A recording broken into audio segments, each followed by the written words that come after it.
오늘 제목은 여전히 깨닫지 못하는 제자들이라는 말씀을 가지고 합니다. 혹시 우리가 여전히 깨닫지 못하고 있는 모습이라면 주님 앞에 회개하고 이제 주님 깨달을 수 있도록 저희들에게 은혜를 달라고 기도될 줄로 믿습니다. 서론에 우리가 좀 볼게, 지금 예수님이 나에게 하시는 메시지라면 우리는 어떻게 받을 것인가? 목사가 하는 설교가 아니라, 성경에 기록되어 있는 문자적인 글이 아니라 십자가를 지시고 그 십자가의 흔적이 있는 내가 너를 위해서 죽었다라고 하시는 주님이 오늘 이곳에서 하시는 말씀이라면 우리는 그 말씀을 지금처럼 편하게 나는 그래도 여기까지 있고 나중에 할래요라고 하는 부분들은 없지 않겠나 생각이 좀 듭니다. 사실은 누가복음이든 성경에 나오는 이 사복음서 이야기는 첫 번째 역사적 사실이에요. 누가 뭐래도 역사적으로 분명히 있었던 사실입니다. 여러분이 기회가 이제 우리 교회도 이제 좀 기회를 만들어서 성지 순례를 갈 건데, 이스라엘에 가보면, 예루살렘이나 여러 곳에 가보면 예수님께서 있으셨던 흔적들이 되게 많이 있습니다. 역사적 사실이라는 겁니다. 그리고 그것은 사실은 제자들에게 하신 메시지고 사역입니다. 그러니까 제자들에게 심어준 거죠. 그런데 사실 제자들이 이것을 못 깨달았어요. 언제 깨달았냐면 예수님이 십자가 지시고 부활하시고 승천한 이후, 성령이 그들에게 임하시고 난 이후에 3년 6개월 동안 있었던 모든 것들이 이런 이유구나라는 것을 깨닫게 돼요. 사실은 못 깨닫는 게 어느 부분에서는 당연할 수도 있다고 보실 수 있겠죠. 자, 그래서 지금 이게 또 분명한 것은 우리에게 주시는, 참빛교회 주시는, 이제 두 번째죠. 우리에게 주시는 거고 나를 위해서 주신 메시지고 사역입니다. 그래서 내게 주시는 하나님의 말씀으로 받을 수 있다면 저희들은 이 말씀을 아멘으로 받을 수 있겠죠. 사실 여러분들이 지금 좀 지루하게 중간에 뭐 다른 메시지도 있어가지고 좀 길지만 이 누가복음 전체를 좀 길게 봤어요. 왜냐하면 누가복음 전체가 62절까지 있어요. 근데 이게 지금 이제 이게 누가 제자들에게 주신 메시지거든요. 이게 첫 번째 우리가 볼 건데, 누가복음 9장 전체는 누가 주셨단 말입니까? 제자들에게 주신 메시지라는 거예요. 크게는 5가지의 어떤 타이틀로 나눌 수가 있고요. 그 마지막 5번째가 또 되게 많이 구분될 수 있다는 거예요. 그래서 오늘 여러분 지금까지 들었던 메시지를 한번 조금 정리해 보는 시간이 됐으면 좋겠다 생각이 들어요. 첫 번째가 뭐냐면 1절부터 9절인데 제자들을 파송하셨어요. 12명의 제자를 둘씩 파송하신 거예요. 근데 뭐였냐? 예수님께서 당신의 능력과 권위를 주시면서 너희들이 나를 대신해서 이 권위와 이 능력을 사용해서 병을 고치고 하나님 나라의 복음을 전하라고 한 거예요. 근데 갈 때 책임진다고 있지만 뭐냐? 아무것도 가지지 말라고. 뭐 배낭이든 뭐든, 그 말은 뭐죠? 너 나 안 바라보면 안 된다 이거죠. 사실은 목사도요, 누군가가 사례를 꾸준하게 주는 데가 있다 그러면은 어떻게 했어요? 하나님 바라보겠습니까? 그 후원해주는 사람을 바라보겠습니까? 그렇잖아요, 그죠? 그러니까 아무것도 가지지 말고, 좀 내게 돈이 있다 그러면 든든해서 편하게 갈 거잖아요. 누구만 바라보게요? 하나님만 바라보게 한 거예요. 또 하나님이 가면 다 준비해 놨다는 거죠. 근데 거기서 가서 복음을 전했는데요, 어떤 일이 있느냐? 병도 막 고친 거예요. 그러니까 지금 오늘 이제 여기 보면은 오늘 본문에 누가 나오냐면 어떤 아버지가 귀신 들려가지고 계속 막 불에도 들어가고 막 하는 아이를 데리고 왔는데, 그 아이를 못 고칠 수준이 아니라 사실은 그 앞에 누가복음 9장 1절에서부터는 고쳤던 이력이 있었다는 거예요. 병도 고치고 하는 일을 했다는 거예요. 그런데 지금 이 일을 지금 못하고 있는 거죠. 그죠? 그리고 어떤 소문이 나냐면 이게 막 퍼져가지고 이 소문이 헤롯 안디바의 귀에까지 들어간 거예요. 귀에 들어가니까 헤롯 안디바가 그 소문을 듣고, 야, 세례 요한이 살아난 거 아니냐라고 생각할 정도로 제자들이 이 12명이 2명씩 했으니까 6조가 나가가지고 되게 많은 역사를 일으키고 돌아왔다라고 보시면 돼요. 그게 헤롯 안디바의 귀에까지 들어갔으니까 큰일이겠죠. 그죠? 그리고 나서 이제 이것에 대해서 정리를 할 겸 어디로 갔냐? 베세다로 갔는데, 그 베세다에 너무 사람들이 많이 모였죠. 그래서 일어난 기적이 두 번째 오병이어의 기적입니다. 이게 지금 두 번째 기적이죠. 이게 10절부터 17절입니다. 여러분 우리가 이거를 사복음서 전체에 나오는 얘기를 했지 않습니까? 그러니까 베세다라고 하는 곳이 여러분 갈릴리에서는 저 위쪽에서 조금 오른쪽으로 가 있는 그런 쪽이라고 보시면 되는데요. 거기서도 막 병도 고치고 말씀도 증가하는 일이 벌어졌는데 해가 지는 겁니다.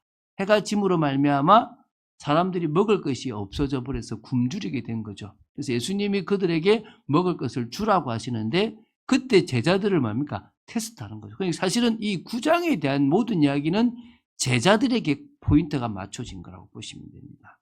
그래서 마침 요한복음에 보니까 어린아이가 도시락 하나를 내놨는데 그게 이 보리떡 5개와 물고기 2마리인 거죠. 그걸 가지고 남자만 5,000명을 먹이고 12바구니를 이렇게 할 정도로 큰 역사가 일어났다라고 보시면 됩니다. 이것도 뭡니까? 하나님이 제자들에게 나는 구약의 엘리야나 큰 선지자보다 더 큰 사람이다.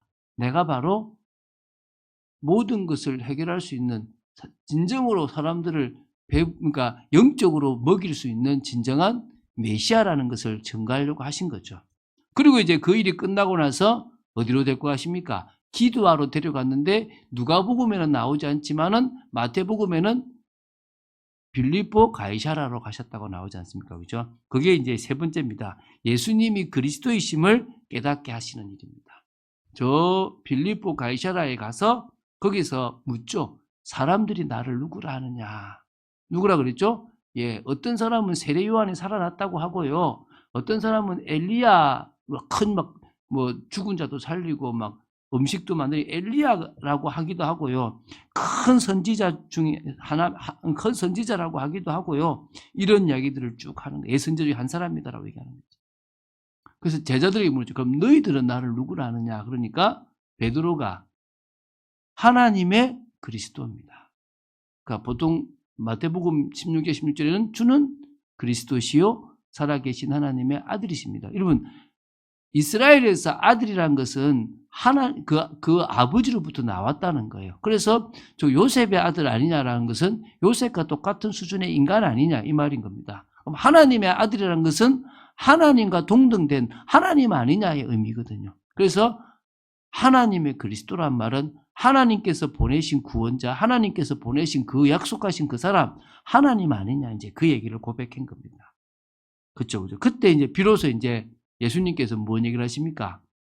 고난당할 것. 내가 예루살렘에 가면 바리새인들과 제사장들이 나를 버리고 못 받고 그리고 내가 3일 만에 죽고 살아날 거다라는 이야기를 하시는 겁니다. 다시 말하면 너희들이 알고 있는 왕으로서의 그리스도보다는 십자가에 죽는 제사장으로서의 그리스도가 먼저 있어야 된다. 그래서 no cross, no crown. 십자가 없는 영광은 없습니다. 할렐루야. 십자가가 있어야만 진정으로 왕으로서의 그 영광스러운 자리를 갈 수 있다라고 처음으로 말씀하신 거죠. 그리고 이제 이 중에서 몇 명을, 3명을 데리고 어디 갑니까? 산으로 올라가요. 변화산이라고는 하지 않았는데 산으로 가요. 우리는 보통 변화산의 기적이라고 하는 4번째 얘기를 하는데요. 여기 가서 예수님께서 영광된 모습으로 변화되십니다. 그것을 이제 나중에 왕으로서 왕권을 가지고 오는 모습이라고 보는 거죠. 그러니까 이스라엘 백성들은 이 모습을 바라고 있는 거예요. 왜 이 모습을 바라죠? 로마나 자기들을 누르고 있는 모든 것에서 해방시켜줄 메시아로 보기 때문에 예수님을 바로 이런 이 왕으로서 오실 다윗의 자손, 다윗의 후손으로 오실 그런 왕 대신 하나님 나라를 이룰 왕국을 이룰 사람으로 생각하는 거죠. 근데 그 모습은 뭐가 있어야 되는 겁니까? 반드시 십자가가 있어야만 그 일이 벌어지는 거예요. 거기서 모세도 나타나고 엘리야도 나타나는 구약과 신약 전체가 다 사실은 연결되는 부분들이 있는 것들이 나오죠, 사실은. 거죠. 그 이야기를 우리가 지난주까지 한 거예요. 이해가 되시죠? 그죠? 지난주까지 지금 4번의 설교를 지금 쭉 해온 겁니다. 제자들을 파송하시는 거, 오병이어의 기적을 일으킨 거, 예수님이 그리스도이신 고백을 하게 한 거, 그 변화산에서 당신의 모습, 부활의 몸을 보여주신 것. 그러니까 여러분 부활의 몸을 통해서 봐야 될 게 뭐냐 그러면 썩어 없어질 이 땅의 것에 미련 가지지 말라는 거예요. 이해가 되십니까? 여러분이 돈을 100억, 1000억, 1조를 벌어서 막 부귀영화를 다 누리고 살아봐도 100년밖에 안 돼요. 맞습니까? 그럼 끝나요. 근데 그 100억, 1000억, 조라는 돈이 있으면 여러분들이 행복하냐? 머리 빠개집니다. 더 여러분 힘듭니다, 사실은. 그런데 그걸 하고 싶어가지고 가는 거예요. 마치 여러분 그 신포도를 따먹고 싶은 여우와 똑같은 거예요. 여러분 저 위에 포도가 있는데 아주 맛있게 생겼어요. 여우들이 저 포도를 보면서 야, 저 포도가 참 맛있게 생겼다라고 이제 포도를 따먹으려고 하는 거예요. 근데 나무로 올라가는데 올라가집니까? 아무래도 안 올라가죠. 근데 한 여우가 이 여우를 탁탁탁탁 밟고 탁 해가지고 탁 위에 나무 위에 올라가는 겁니다. 밑에 모든 여우들이 부럽다. 야 먹어봐라. 야 이제 여우가 이제 드디어 내가 이 포도를 먹기 위해서 내가 인생을 바쳤는데 먹게 되는구나. 탁 먹었는데 뭐요? 너무 쉬워. 속았다. 근데 뭐요? 밑에서 묻죠. 맛이냐? 뭐라고 해야 됩니까? 맛있다. 다시는 안 먹죠. 근데 그거 먹는 거지. 그럼 또 밑에는 뭡니까? 저거 먹으려고 또 올라가는 거예요. 막 올라가다 또 한 놈이 또 탁탁 제치고 딱 올라갔어. 이야, 드디어 내가 이걸 맛보는구나. 탁 먹었어. 속았다. 그게 인생이에요. 제가 생각할 때 지금 대통령님이 제가 볼 때는 대통령 되려고 노력했겠습니까? 이게 힘들 것 같았으면 대통령 안 했을 건데 아마 그랬을 것 같아, 지금. 너무 힘들어가지고. 사실은 그 권력이 뭔지 다들 잡으려고 하고 있지 않습니까? 우리는요, 썩어 없어질 것에 미련 두지 마시고, 영원한 세계에 영원한 모습이 있습니다. 믿습니까? 그것 때문에 우리는 이 땅에서 인생을 살아갑니다. 제가 서신서를 나가면서 느낀 게, 바울은요, 영원한 세계를 바라보면서 지금 자기에게 주어진 일에 생명을 걸어요.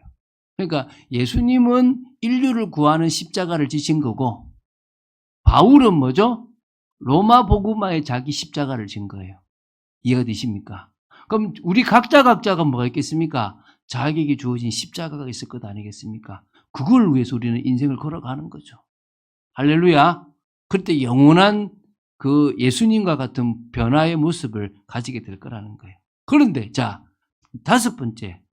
이것까지 봤는데도 여전히 제자들은 뭡니까? 어리석은 모습인 거예요. 이게 37절부터 62절까지예요. 이 긴 내용을 또 나눠서 하기엔 너무 머리가 아파서 제가 이걸 한목에 하는 겁니다. 그냥 쑥 지나가도 되는데 핵심은 뭡니까? 아직까지 어린아이의 모습이구나. 아직까지 깨닫지 못하는 모습이구나. 여전히 육신적이고 여전히 세상적이고 여전히 자기를 드러내는 모습을 가지고 있구나라는 걸 보면 되는 거예요. 그렇게 영적인 것도 보고 예수님의 권세와 권위도 보고 다 봤는데 제가 얘기하잖아요. 목사한테 너무 잘해주면 안 돼요. 제가 여러분 다음에 기회 되시면 정관을 봐야 돼요. 여러분 정관에 저한테 독소가 되는 법들이 많아요. 근데 그 법을 누가 만들어요? 제가 만들었어요. 제가 통과를 시켰거든요. 제가 처음 통과시킬 때 그거 반대할 사람 있겠어요? 아무도 없어요. 근데 제가 그 법을 제가 만들었는데 그때 제 부목사가 뭐라냐면 목사님 굳이 이것까지 집어넣어야 된다는 거예요. 넣어야 된다. 왜 넣어야 되느냐? 그게 나를 지키는 거다. 여러분 저는요. 위임 목사 될 마음 없습니다. 목사님 개척 처음 하셨으니까 누가 목사님 쫓아내겠습니까? 쫓아내셔도 돼요. 제가 잘못하면 쫓아내야 돼요. 잘못하면 잘못했다고 얘기해야 돼요. 그래야만 교회가 바로 가는 거예요. 늘 고인물은 썩게 돼 있는 거예요. 늘 받는 혜택은요, 당연한 거라고 생각하는 겁니다. 물론 저는 여러분에게 최대한 양을 키우는 목자의 심정으로 여러분을 대할 겁니다. 여러분이 할 수 있는 최선을 다해서 목회자를 섬기세요. 그러나 늘 그 선을 넘으면 안 되는 거야. 왜입니까? 우리는 어리석은 모습들이 늘 있어요. 우리는 성령의 역사가 아니고서는 늘 육신적인 걸 따라가게 돼 있다는 거예요. 자, 그래서 이제 두 번째. 자, 이 제자들의 어리석은 모습만 따로 또 뺏어 보겠습니다. 이게 지금 두 번째예요. 이 제자들의 어리석은 모습은 여전히 깨닫지 못했던 제자들의 모습인 거예요. 그거를 지금 제가 6가지를 할 겁니다. 6가지. 6가지를 하나하나씩 보시면서, 아, 이토록 철이 없구나. 생명 걸었던 그들이 성령의 역사가 있기 전에는 이토록 육신적이었구나. 자, 그러면 우리도 성령의 역사가 없다면 여전히 육신적이고 여전히 나를 드러내고 여전히 교회에서 상처받고 여전히 교회에서 자기 이름을 내려고 할 거라는 거예요. 오늘 그걸 봐야 된다는 거예요. 자, 보기 첫 번째가 뭐냐? 37절부터 42절까지가 믿음이 없는 모습인 거예요.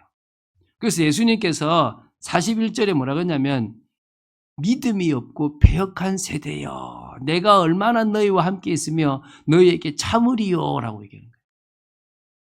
그러니까 그거는 이스라엘 전체에 하신 말씀도 있고 제자들에게 하신 말씀도 있는 겁니다. 이 믿음이 없고 배역한 세대.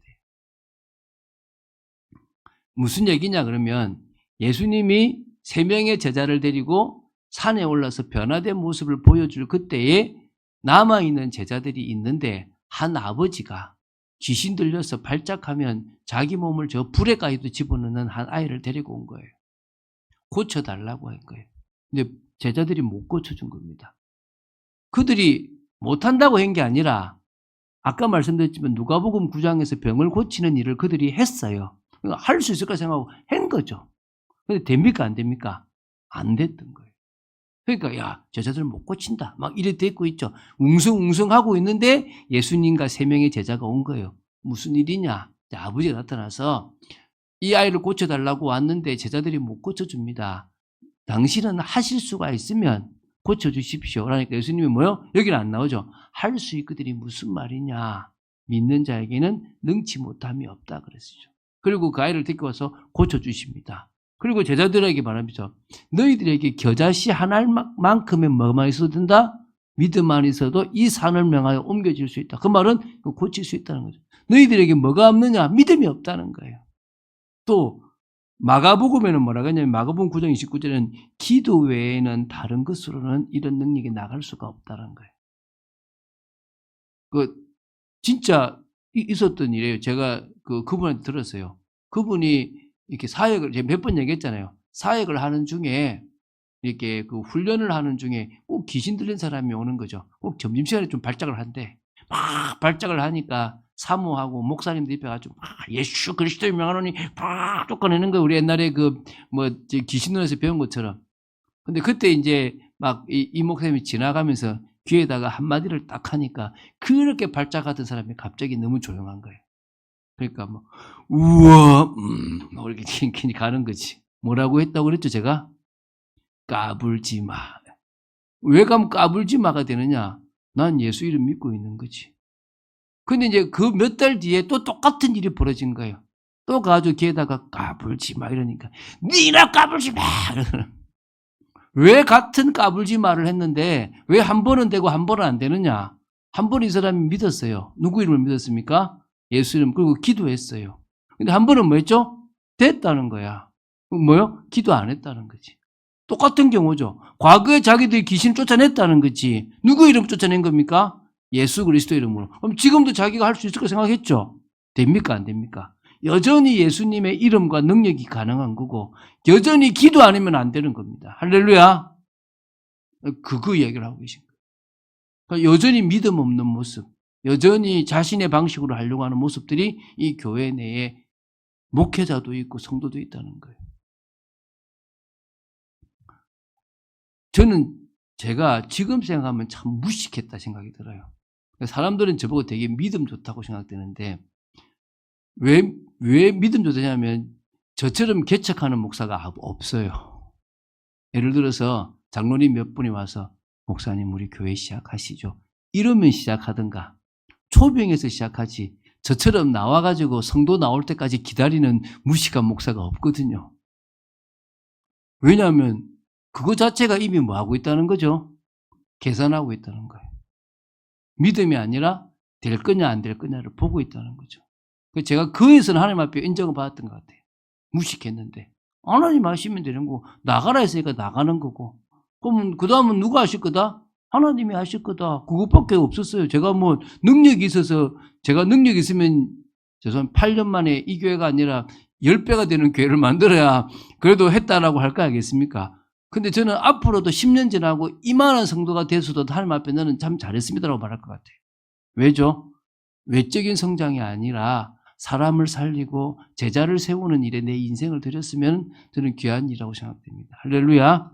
그것을 해야 되지 않겠다 싶습니다. 두 번째, 그러고 나서 이제 43절부터 한번 보세요. 제가 읽어볼게요.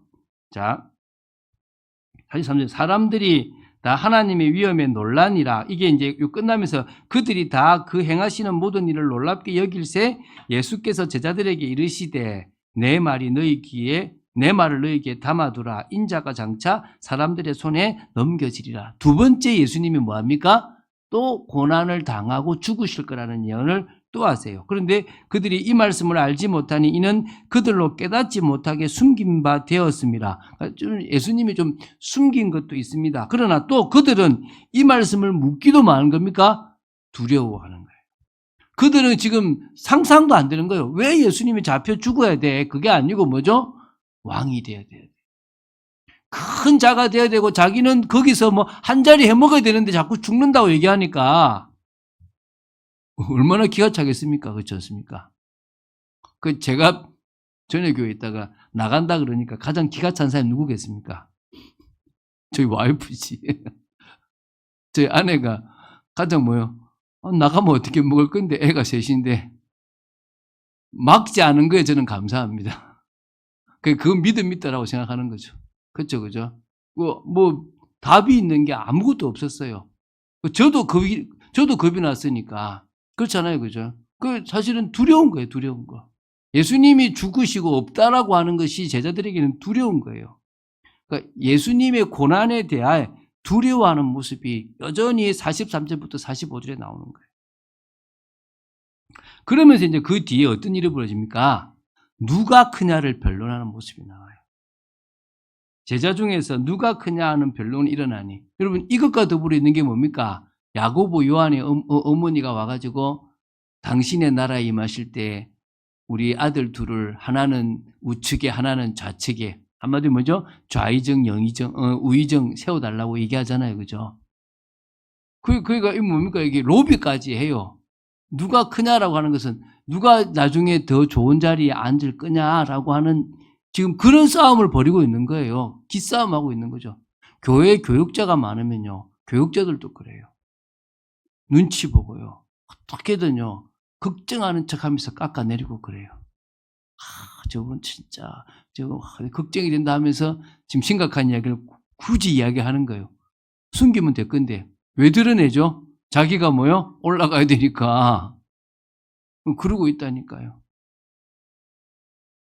지금 예수님께서 이제 그래서 어떻게 합니까? 어린아이 하나를 데리고 와가지고 세워서 어떻게 합니까? 내 이름으로 이런 어린아이 하나를 영접하면 나를 영접한 것이고 예수님이죠. 나를 영접한다는 것은 하나님을 영접한 것이다. 그러면서 너희 모든 사람 중에 가장 작은 그가 큰 자다.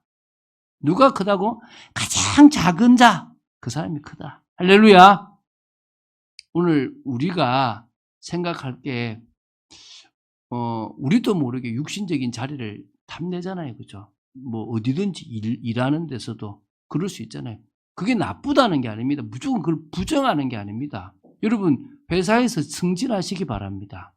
여러분이 있는 곳에서 잘 되시기 바랍니다. 그러나 그것에 집착하고 살아가는 게 아니라 난 주를 위해서 살아갔는데 하나님이 감사하게도 그런 응답과 은혜를 주시더라가 되어지게 되길 바랍니다. 나는 그거 없어도 된다가 되어지게 되길 바랍니다. 자, 네 번째입니다. 네 번째. 49절 50절인데 이 제자들과 자신들과 함께하지 아니함으로 말미암아 배척하는 모습이 나와요. 한번 읽어볼게요. 요한이 여짜오되, 이건 사도 요한이죠. 주여, 어떤 사람이 주의 이름으로 귀신을 내쫓는 것을 우리가 보았는데 우리와 함께 따르지 아니하므로 금하였나이다. 이 제자들 공동체, 예수님을 따라다니는 이 공동체에 예수 이름으로 흑암을 쫓아내는 사람이 안 들어온 거예요. 이해되시죠? 그러니까 그 당시에 생각해 보세요. 막 어떤 한 큰 무리가 있는데 이 무리가 예수님을 중심으로 어떤 조직 같은 게 있는데 그 공동체가 있을 거 아니겠습니까? 그 공동체에 한 사람이 들어왔으면 싶은데 안 들어오고 예수 이름을 얘기하길래 뭐라 했다고요? 금했다는 겁니다. 그래서 예수님께서 뭐랍니까? 금하지 말라. 너희를 반대하지 아니하는 자는 너희를 위하는 자니라. 이게 독선적 배타주의라는 거예요. 우리 속에 안 오면 쳐내야 돼 라고 하는 인간적인 것들이 있는 거죠. 그죠? 교회 내에서 누굴 누르면 교권적 배타주의예요.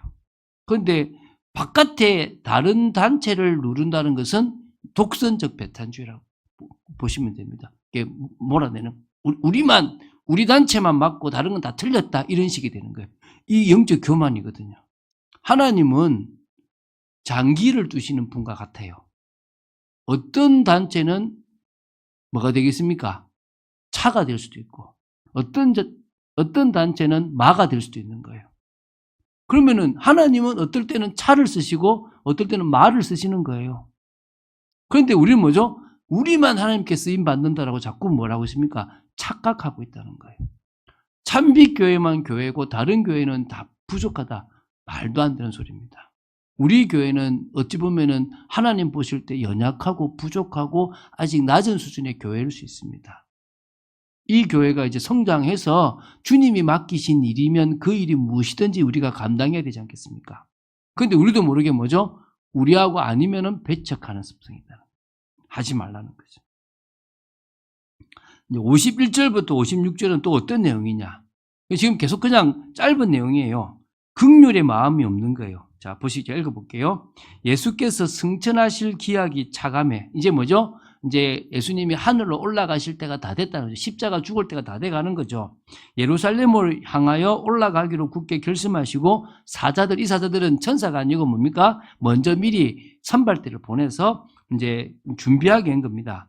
예수를 위하여 준비하려고 사마리아인의 한 마을에 들어갔더니 예수께서 예루살렘을 향하여 가시기 때문에 그들이 받아들이지 아니하는지라. 아, 예루살렘으로 가는 예수님을 받아줄 수 없다라고 배척해버린 거예요.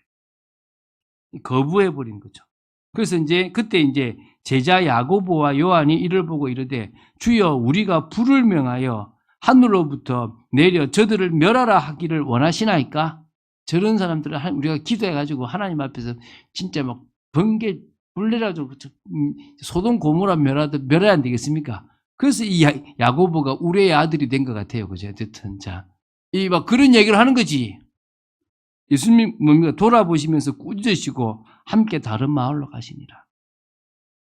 주님은 자신을 배척하든 어쨌든 간에 어떤 마음이 있습니까? 긍휼의 마음이 있습니다. 근데 제자들은 뭐죠? 아니 예수님을 배척해? 이럴 수가 있어? 불 내려가지고 다 쓸어버려야 돼. 이러세요. 여러분, 동성연애자들은 틀린 게 맞아요. 동성연애자들은 사실은 우상숭배했던 결과로 드러나는 문제는 맞아요. 그런데 그들을 다 죽여야 될 일은 아니잖아요. 어떤 의미에서 그들이 돌아와서 하나님 앞으로 나아올 수 있는 길을 만들어줘야 돼요. 제가 저 모임 같은 데를 자꾸 안 가는 이유가 잘못하면 교회가 동성연애자들이나 무속인들이나 나쁜 일을 하는 사람들을 정죄하고 거부해버리는 모습이 보일까 싶어 그러는 거예요. 우리는 어떤 걸 만들어야 됩니까? 동성연애자가 왔을 때 그 사람이 동성연애를 하고 교회로 오는 것은 잘못됐습니다. 그건 막아야 됩니다. 근데 동성연애를 그만두고 싶고 치유받고 싶다면 그 영혼을 도와주고 그 영혼이 예수님을 믿어서 진짜 바뀌어지도록 도와줘야 됩니다. 무속인도 도와줘야 될 것이고 심지어 율락업소에 일하는 사람이라도 우리는 도와줘야 됩니다. 믿습니까? 그래서 그들이 주께로 돌아오도록 만들어줘야 되겠죠. 그게 우리가 주님으로부터 받은 사랑이고 긍휼이지 않습니까? 자, 그리고 이제 57절부터 62절까지입니다. 자, 이제 이 제자도하고 비슷한 건데요. 육신적인 것을 여전히 내려놓지 못하는 모습입니다. 세 가지 이야기를 하십니다. 첫 번째가 길 가실 때에 어떤 사람이 여짜오되 어디로 가시든지 나는 따르리이다. 난 제자가 되겠습니다. 이러니까 예수님께서 따라와. 아니면 너 안 돼. 이래 되잖아요. 뭐라는지 아십니까? 여우도 굴이 있고 공중에 새도 집이 있으되 인자는 머리 둘 곳이 없도다. 이 꼭 뭐가죠? 동문서답 같죠. 근데 한마디로 이렇게 하십니다. 항상 예수님 말씀은 우문현답입니다. 어찌 보면 어떤 사람이 어디로 가든지 나는 따르겠습니다라고 하는 그 깊은 이면에 뭐가 숨겨져 있습니까? 예수님이 결국은 왕이 되거나 한 자리에 가시면 거기에 나도 동참하고 싶다는 마음이 들어 있는 거죠. 그걸 예수님이 아시고 뭐라 하시는 겁니까? 야, 근데 어쩌지? 여우도 굴이 있고 또 공중에서도 집이 있는데 나는 머리 둘 것도 없는데 날 따라와서 너 유익하겠어? 너 잘못하면 아무것도 못 얻을 건데 따라올 거야? 여러분, 우리가 예수님 따라가서 재물이 없으면 안 따라갈 겁니까? 예수님 따라가서 우리가 힘든 일이 생긴다면 안 따라갈 겁니까? 우린 따라가야 됩니다. 믿습니까? 그 얘기를 하시는 거예요, 지금. 그 다음입니다. 물론 다시 말씀드립니다.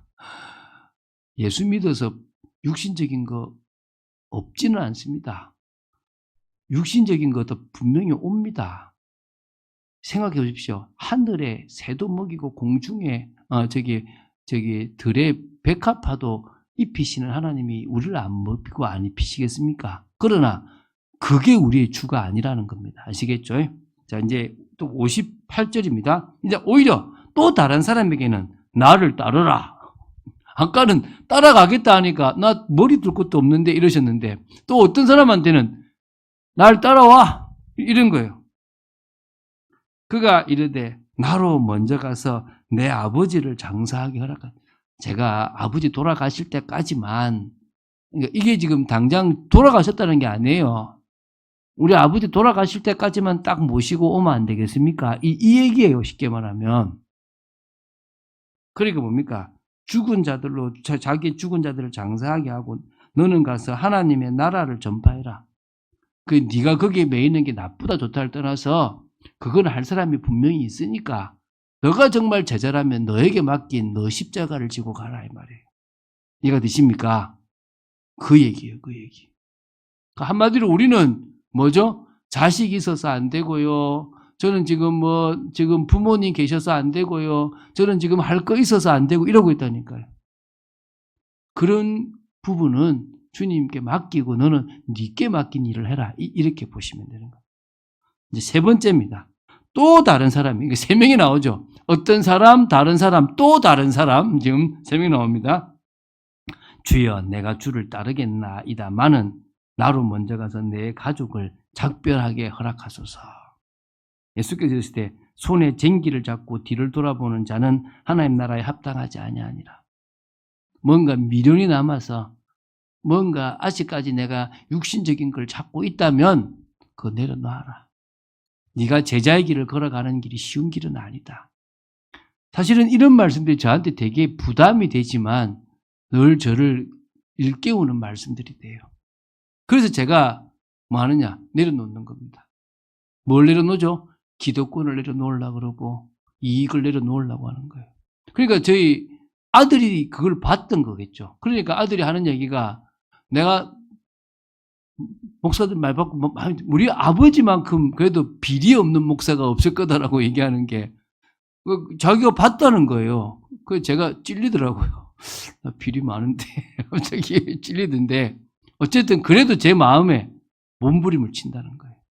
어떤 몸부림을 칩니까? 하나님, 제가 육신적인 것 때문에 목회를 하지 않게 해주시옵소서. 큰 목회를 위해서 목회하지 않게 해주시옵소서. 한 영혼이 바뀌어진다면 그 영혼을 살리기 위한 목회를 하게 해주시옵소서. 그럼 여러분 마찬가지입니다. 제가 육신적인 이익을 위해서 신앙생활을 하지 않게 하시고 이미 내 모든 인생을 끝내시고 내 모든 미래를 구원하신 주님을 위해서 살아가는 인생이 되게 하셔서 주님이 내 모든 것들을 책임지시는 것을 보게 하여 주시옵소서. 여러분, 그런 성장의 사람들 되시기 바랍니다. 자, 그러면 이제 결국 이제 이 6가지를 가지고 우리가 지금 깨달을 게 있겠죠. 예수님의 뜻을 깨닫는 성도로 확립해야 됩니다. 이 6가지를 다 할 필요는 없어요. 여러분이 그리스도의 제자가 되고 싶다면 3가지가 답이 나면 되는 거예요. 그 첫 번째가 뭐죠? 예수 그리스도의 능력에 대한 사실적인 믿음. 할렐루야. 그냥 예수님이 그리스도다 얼핏 믿지 마시고 그 주님은 못하실 것이 없다. 믿습니까? 그 주님의 능력이 나를 통해서 나타난다면 하나님은 바꾸실 것이다. 여러분이 이쑤시개 같은 존재가 된다고 해도 하나님이 그 주님이 여러분을 붙잡으시면 못하실 일이 없다. 나는 주님께 붙잡힌 바 되면 되는 거다. 할렐루야. 주님은 믿음을 원하십니다. 지금도 분명히 이루시는 주님의 뜻에 대한 믿음. 착각하지 마십시오. 내가 원하는 걸 주님이 이루실 거라고 착각하지 마십시오. 주님이 이루시는 것은 됩니다. 할렐루야. 내가 소원하는 건 안 될 수 있지만 주님이 원하시고 주님이 하시려고 하는 것은 도저히 불가능해 보여도 됩니다. 지금 그것이 역사입니다. 믿습니까? 두 번째, 그 그리스도의 능력이 있으면요, 잘못하면요, 배타적이 돼요. 넌 틀렸어. 저럼 잘못됐어. 막 잘라내기 시작하는 겁니다. 그러지 마시고 두 번째 뭡니까? 복음 때문에 수용하는 중심이 되세요. 그럴 수도 있다. 네가 조금 네 믿음이 그 정도 수준이면 거기서 시작해도 괜찮다. 괜찮다 거기서. 틀렸다라고 하기보다는 그래 너 수준이 그러니까 거기서 가자. 여러분 제가 여러분의 수준을 다 잘못됐다고 부정하지 않습니다. 전 여러분의 수준이 지금 있는 자체만 귀합니다. 단지 여러분이 아이들을 가르칠 때 유치원생 수준을 초등학생 수준으로 바꾸고 초등학생 수준을 중학교 수준으로 바꿔서 나중에는 한 사람의 어른이 되게 만들듯이 하나님이 저한테 맡긴 여러분들을 어떻게 해요? 어린아이의 신앙에서 성장한 믿음의 신앙으로 바꾸고 싶은 겁니다. 믿습니까? 그게 지금 제가 하려고 합니다. 그러면 여러분도 많은 겁니까? 수용하세요. 어떤 사람이 조금 과하면 과한 대로 수용하시고 힘들지 않은 차원에서 또 이해해 주시면 돼요. 저 사람의 신앙 배경은 이렇구나 이해해 주시면 돼요. 그래서 여러분 함께 하지 못하고 우리 교회가 아니고 교단이 잘못됐다고 하더라도 그 사람이 예수 그리스도의 이름을 분명히 알고 있다면 그 신앙을 인정해 주자는 겁니다. 그리고 심지어 이렇게까지 얘기합니다. 뭐죠? 천주교에 다니는데 천주교 교리를 믿지 않고 성경을 믿는다면 구원받을 수도 있다. 믿습니까? 천주교 교리대로 믿으면 구원 못 받을 건데 성경에 있는 그 공동 번역에 있는 성경을 보고 예수 믿는다면 구원받을 수 있다. 믿습니까? 그게 우리가 가져야 될 신앙입니다. 무조건 천주교니까 틀렸다. 이런 생각 가지지 마시고 우리가 수용성 있는 여러분 되시길 바랍니다. 세 번째는 그러면서 예수님 때문에 내가 생각하는 중요한 것들을 조금씩 내려놓는 겁니다. 왜냐하면 왜 내려놓냐면 이것 때문에 마귀에게 속아요. 여러분 그런 경우 없습니까? 제가 저희 아내를 볼 때 자식 때문에 저희 아내가 속아요. 저도요. 목회라고 하는 동기 때문에 속더라니까요. 우리가 이걸 안 내려놓으면 자꾸 내 뜻대로 안 되는 것 때문에 계속 스트레스를 받아요.